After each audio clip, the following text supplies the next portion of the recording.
Well, good morning, Internet. Welcome to another Cloud Talk Live with Jeff the Murder, Rackspace Technology. That's right. We are back on another Tuesday here. Welcome to Cloud Talk Live. We're just excited that everybody's here today. So we usually have an amazing audience. And so one of the first things I love for you to do, of course, as you make your way in here, introduce yourself. I don't know what platform you're watching on. If you're on YouTube, LinkedIn, Twitter, any of the things, they have a comment section. Just enter your name, who you are, where you are, down in the comment section below. And join our conversation over here. And Ayan is the first one in. Welcome. We're glad that you are here and have introduced yourself. Hey, if you guys want to get a hold of us over here at the Solve program at Rackspace Technology, it's as easy as sending an email to solve@rackspace.com. Maybe you've got an idea for a show. Maybe you've got a complaint and think we could do something better. Or maybe you just want to even be on the show. We'd love for you to be here. Hey, Nick, glad that you're here all the way from England. Don't forget to make sure you're commenting, folks. Hey, Sean's here. Sean, we are going to get breakfast one of these days. Everyone, look at them all jumping in. The whole crew. Folks, this is going to be a great show today. I don't know if you paid attention to the promos that we put out here, but we have got, I'm just going to give him a name. It's the godfather of all things tech. And that's David Linthicum is going to be on the show here shortly. But I want to talk really briefly about things that are coming up. We're going to start next week a great series on digital, the technology around healthcare. Now that we're not doing back to back, but of course we'll be doing that. Every couple of weeks we'll have some folks on, not only technologists but people who are out, CIOs and such in that space. All right, Anoop from India, glad that you are here. Who else do we have here? They're scrolling quickly. Oh, Austin, just up the road in Austin. We've got Paul, we've got Mika, San Antonio, really close. All right, folks, that's enough of me in this preamble. I've already mentioned the fact that we've got David Linthicum here today, and I've been following David for years, as I'm sure many of you have as well. He has a pretty massive following on LinkedIn and in the other socials. He has been doing this for longer than maybe even tech has been around too much, but we're going to learn about his history. We're going to learn a little bit about what has created this environment today, where he and I both believe that dreaded term of digital transformation is one that may actually come to pass here in 2023, or at least the real footholds for it. So, Producer Daniel, why don't we bring David on up onto the stage? Ooh, we got Israel here. David, welcome to the show. Well, thank you very much. Great to be here. Oh, glad to have you. How about this global audience we brought in for you today? Yeah, I love it. People are chiming in from everywhere. They really are. So, folks, if you have questions for David or questions in the conversation as we get into this, feel free to pop them in. There is a bevy of you, so if we don't catch all of them, we'll do our best to maybe follow up with you after the fact as well. Ooh, Mexico City's here as well, just south of me. Okay, a whole lot south from me. So, David, as I mentioned, you've been working in tech for just a little while. If you were going to give me the total number of years, when you go sit in front of a customer, you say, "I'm David Linthicum. I've been working in tech for." That would be 50 years. Believe it or not. Yeah, it's first job fixed a computer when I was a kid. It's building Timex and Claire's and extracting people in VIC-20, things like that, and just took off from there. So you go computers all the way back. All the way back, man. I go back. Yeah, so I think my first one, my father was a lifer with IBM, and so they had an employee purchase program for that first 88 PC, and we had that in the house. And early age, we were getting out the circular saw and building expansion cabinets out of wood for so we can get more hard drives and all the fun things. So it goes back a ways. What was your first job in tech? First job in tech was as a computer support analyst. In other words, a job I got paid for in college. And so for a company called SBS, Satellite Business Systems, which later became MCI, and basically troubleshot tech support issues on the weekend. They needed a weekend person. I volunteered. They were able to pay me. So it was a great college job. That's a great college job. And what's your job today? What's the title? What's the company? Let's give them a little credit for giving you some time to play with us today. Chief Cloud Strategy Officer at Deloitte. I've been with the firm about 5 years. And so we focus on solving big problems around technology. Bigger the better. Bigger the better. That's great. Wow. Tunisia is here. Buenos Aires is here. We've got a couple of locations we don't normally get to see. So David, I mentioned this in the preamble, and we've heard this term digital transformation. I think it was first coined. I did a little research. First coined by a marketer, go figure, back in 2012, and it's one of those things that that's shown up for in various forms. I know the first time a marketer came to my desk and knocked on my desk and said, "Hey Jeff, we'd love for you to do a webinar on digital transformation." I said, "That is a great idea, but what's digital transformation?" And there's a marketing explanation, but how would you define it? What does it ultimately mean? If we're going to say it's going to come past in 2023, what's going to come to pass? Yeah, it's kind of the last mile automation issue that businesses are looking to solve. That's kind of the way I look at digital transformation. So in other words, we spent the last 30 some odd years automating the businesses, and we're trying to do things not manual anymore, not on paper anymore, in an electronic way. But there's probably that 30-40% left to automate in making these things truly digital. The ability to kind of have a real-time enterprise where you have real-time smart supply chains, the ability to deal with inventory control, using AI technology. I mean, all these various things will add value to business and allow businesses to run in a much more smarter and much more efficient way. And that's really what digital transformation is. It's getting closer to that objective. And so if we're going to make the statement that 2023 is when we really may see it come to fruition, why is that? What is, in your opinion, why do you think that it's possible this year? Well, I think a couple of things. Number one, they feel more pressure on the business in terms of them performing. And so therefore, they're trying to be more innovative and creative in how they leverage the business, and leveraging technology as a true force multiplier. So in other words, during the pandemic, people were just migrating applications and data sets into cloud as quickly as they could. So they're moving it from the data center into the cloud, but not necessarily doing much with it. Now it's about expanding and optimizing those systems that are in the cloud. And so it is truly getting to a smart supply chain automation. It is truly, getting into auto diagnostic. It is truly tapping into generative AI with, like GPT, and all these things that are really kind of amazing technology that can transform and change a business. And so they understand if they don't go through this transformation in 2023, they may not see 2024, 2025. It's really true. And I don't think, I maybe have been guilty of using that as a phrase in previous years of, hey, if you don't get after doing this, you're I'd say it softly, your competitors are going to pass you up. But I think it's a very real thing to say. You may not be here in 2024 if you don't get your digital house in order. Yeah, absolutely. I mean, I wrote a article about 5 years ago called "The Brand Apocalypse," which is a business-oriented article, which I typically don't write. But the idea was, I see companies out there that get it and companies that don't. And companies that get it, they're able to transform their business, or are going to be able to weaponize their products and services and get out into a market, have a better customer experience, offer more efficiency, more cost efficiencies, pass those savings along to customers. We're seeing some of these companies today that are starting to emerge. Companies that don't get it, they're not necessarily going to go away and go bankrupt. They're going to get bought up. The brands are going to go away. They're going to consider, legacy brands that no one wants anymore, and it will just end up on the trash heap of businesses over the years. So I have a question I want to build on that with, but Martin asks a fantastic question. He says, is digital transformation, or DT, a culture? Yeah, it takes a cultural shift. Hopefully Yeah. it wouldn't call it creating a culture, but the thing is, you have to have people who are innovative and creative in the organization that are able to take technologies to the next level. We just did an interesting survey at Deloitte, and surveys for bloggers are, raw meat. In other words, Oh yeah. we just eat them Fodder all up, the way. and right, absolutely. But one of the things we found out that was most interesting to me was that people who are successful with digital transformation and successful with cloud spend about the same as people who failed. And the reality, when we looked at why that occurred, it was leadership and culture, which made all the difference. In other words, leadership was able to take risks and create a culture for innovation and change and promote moving forward with this technology, but the other ones did not. And they just kind of died on the vine in terms of creativity. They viewed it as a risk. They viewed it as an expense, a cost. They didn't want to take the career risk for it. And so culture is everything in making these things work. I can always solve the problem with this technology. I always tell my clients that. But the people issue and the cultural issue is the hardest thing to solve. Yeah, my phrase is always the technology is the easiest part of the equation. You can install it, you can subscribe to it, you can make it available. But unless somebody comes along and actually looks for ways to apply that technology to their business process or their business outcomes, then they're stuck.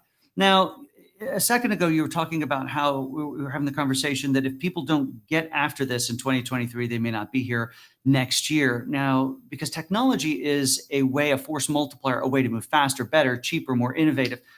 But if we rewind the clock a ways, there have been companies who have come along who have disrupted the status quo. You can go all the way back and give the tired Netflix example against Blockbuster, but it's a really good one because they sort of just snuck up, and all of a sudden here was this thing. They innovated quietly by themselves. They worked out that business model. They figured that business model out. Now, at that point, it was sending DVDs back and forth in the email. And while that business quietly ran, they started to figure out streaming and then interjected that into it.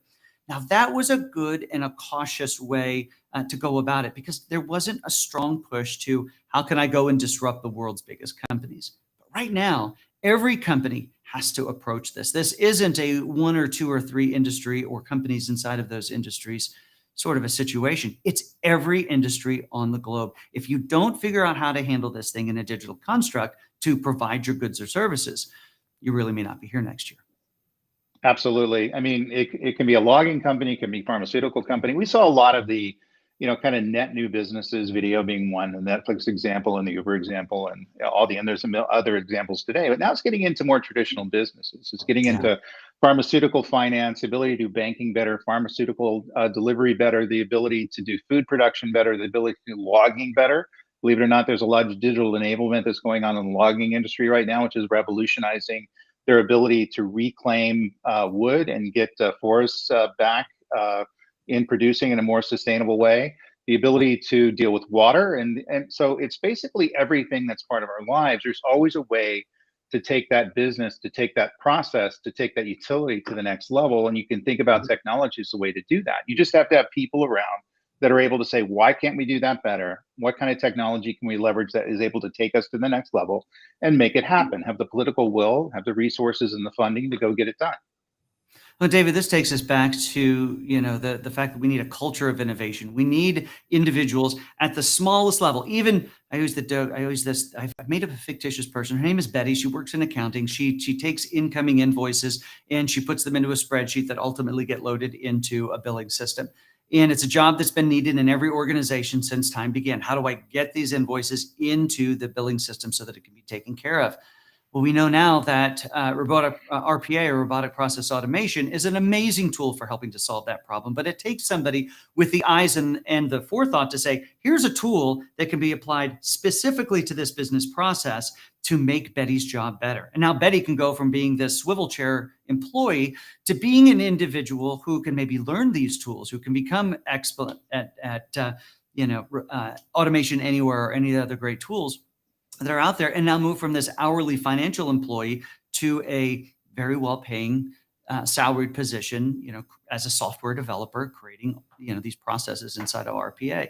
But that's one micro look into a business in one specific process. But if you have a culture where we're analyzing that across the scheme, and leadership has empowered folks to do that, that's when you see organizations really make some significant changes. Yeah, and it's going to be changing is the one thing that's always going to be a constant. People look at the AI technology today, and I believe I've answered a ton of reporter questions in the last 6 months about generative AI and how it's changing the world. We can have them write papers and things like that. This has been going on for 100 years. We don't, pick crops anymore in the field by human beings. It's done through mechanical purposes. We're able to, leverage this stuff as a self-driving car. We're able to make our lives better by leveraging this technology. Ultimately has a net positive gain on what technology is. And so your example was somebody who is having portions of their job automated with RPA or other technologies.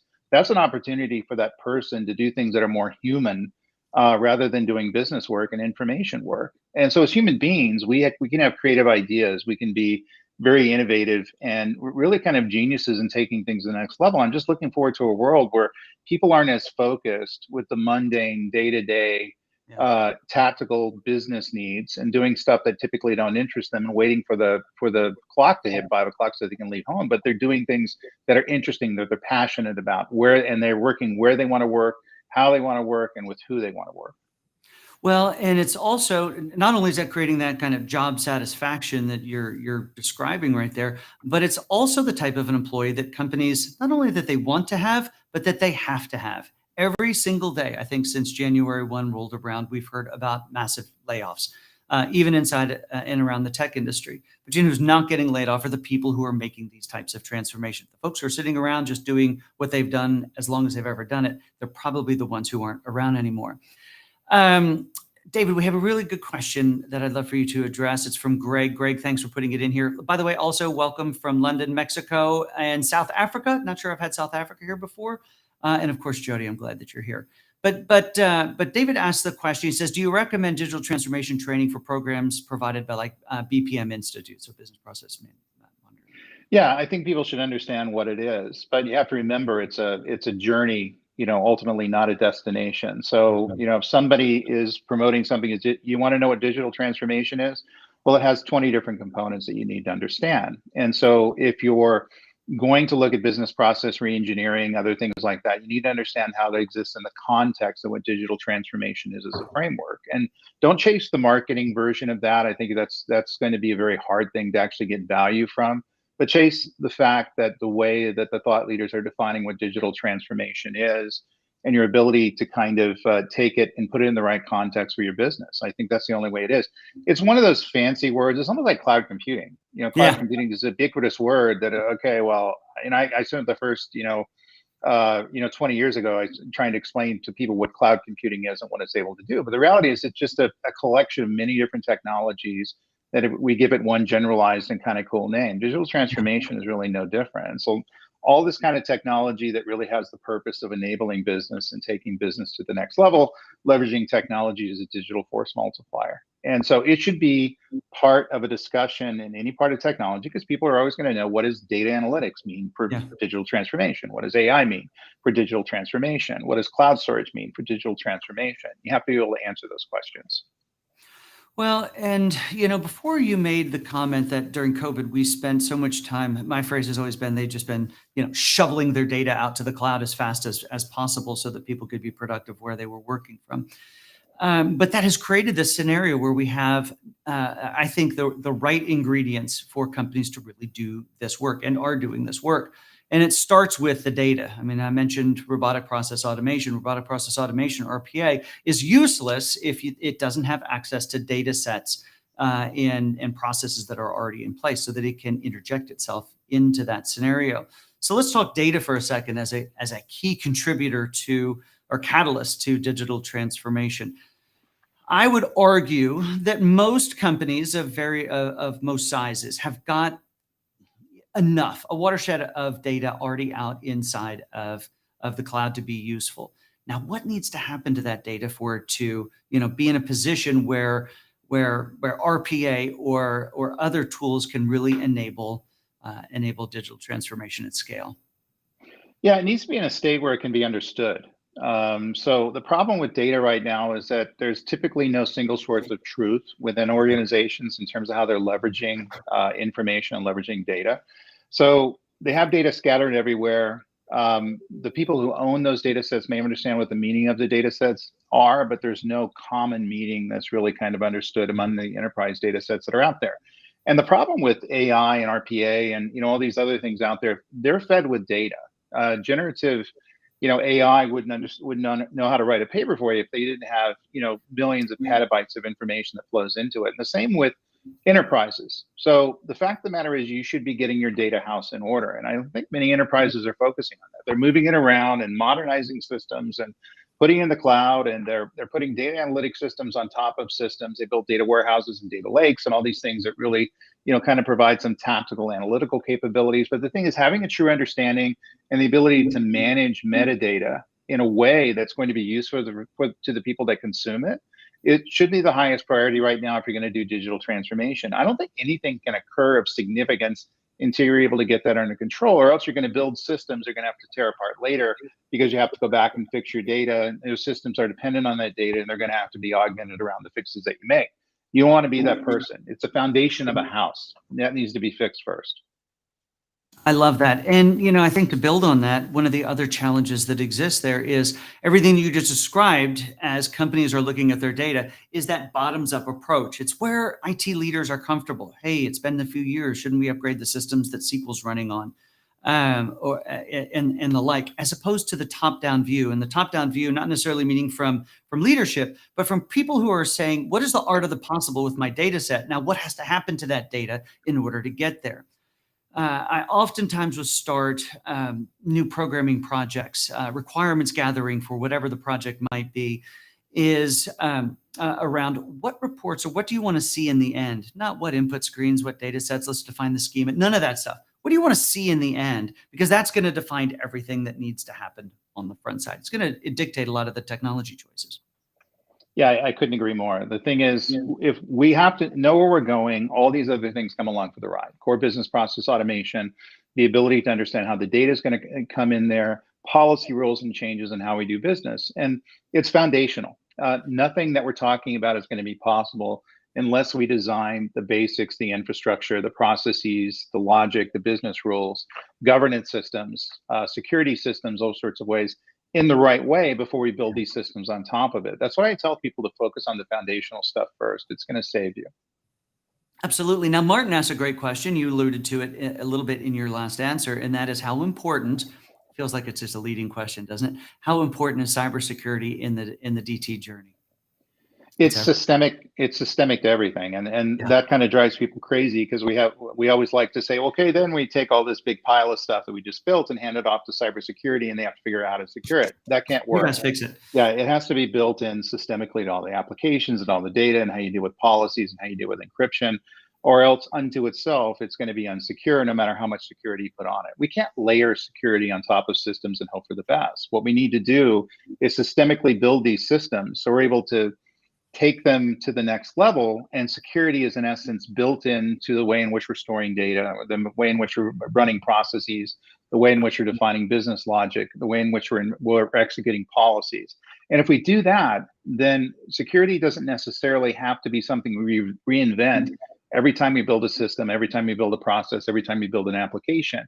It's going to be systemic to that. We just go ahead and hook those things up to the existing security infrastructure that we built that works systemically from system to system.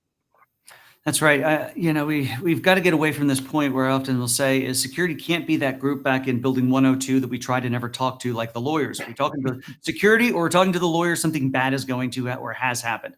They've got to become our best friends in everything. And we've got to look at their challenges, not as, hey, you guys aren't intelligent or you're doing it wrong, to, hey, you're just trying to save us and you are a partner in this journey. And get to the point to not only just allowing them into the conversation, but inviting them and their feedback into everything. Yeah. I won't do a project unless I have a security team and a governance team that's associated with that. People to watch and build and create those services within the system, or else it's not going to have the value to deliver to the business. There's going to be too much risk associated with it because we can't secure things anymore because the hackers and breachers out there are getting very clever on rethinking this stuff and having it an afterthought and layering it on top. That won't work. Security can't be in a silo. It's part of architecture. It's part of digital transformation. It's part of everything we do when we're enabling technology. I don't care if you're setting up a device or a database. It has to be systemic to everything that you're doing. All right. Well, David, I think leaving on a security note is probably the best place to leave it. So secure your stuff, folks. David, this has been a great conversation. Thank you so much for taking time out of your day to come hang out with us here for a few minutes this morning. Oh, thank you very much for having me. Hey, folks want to get a hold of you. If they want to follow you like the rest of the world does, where do they find you? LinkedIn, you can catch me out there. Also Twitter, David Linthicum, Linthicum, all one word. Catch me there. Also blog on InfoWorld and the On Cloud podcast. Fantastic. Thank you so much. Everyone who wants to subscribe to that podcast, I've listened to many episodes there. Excellent. So David, have a great rest of your day. Would love to have you back and continue the conversation. Just ask me back. Thank you. Absolutely. Thanks so much, David. Well, everyone, I hope you've enjoyed this conversation we had with David this morning. He, as I kind of sold him up here in the beginning part of the show, is somebody who's been around this market for an incredible amount of time and brings a wealth of knowledge. So go follow him in his different properties out there. You'll learn a ton. That's right. We can even refer people to other places. They're great folks. So go check him out. Now, as I mentioned earlier, we are going to continue our, my camera is not happy. So you can still hear me though.